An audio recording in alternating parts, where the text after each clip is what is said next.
زین الدین زیدان بهترین فوتبالیست 2002 تا 2006 معرفی شد، ولی یک حرکت زشتی آخرین لحظه انجام داد که کارت سرخ گرفت، از بازی فینال بیرون شد، فرانسه هم مغلوب شد و ایتالیا به ظاهر جام قهرمانی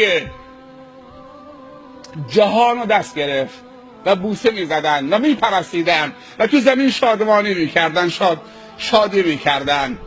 زین الدین زیدان با یک کارت سرخ اخراج شد. حرکتش خیلی زشت بود، اگر که مشاهده کردید، داور ندید اما کمک داور دید، منجر به اخراجش شد. چون حرکت ظاهرش زشت بود اخراجش کردن از بازی. بازی باید زیبا صورت بگیره.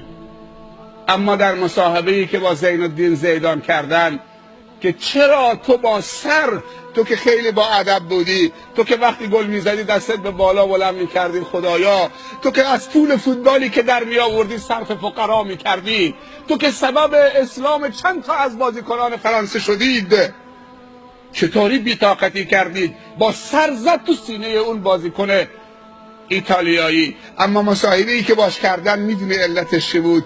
که این خونش به جوش آمد. بهش گفته بود که شما مسلمانان تروریستید.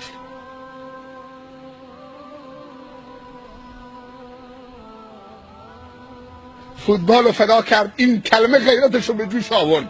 شما میدونید که در آخرین لحظه اینو از بازی فینال جام جهانی بیرون بکنند، اگر در کشور ما بود چی میشد؟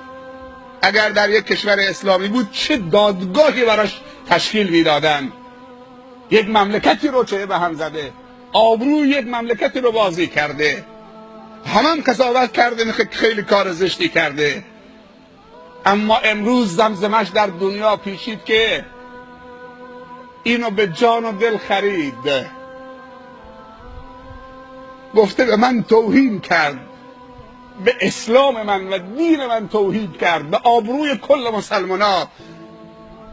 اون بازیکن ایتالیایی میگه برگشته به من گفته شما مسلمانا تروریستی تو بازی.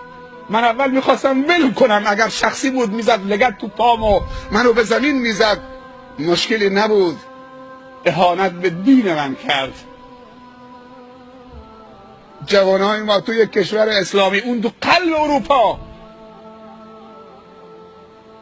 شاید نزدیک 1 میلیارد نفر بازی جام جهانی فینال رو تماشا میکردن، زنده و غیر زنده، از کانال های تلویزیونی.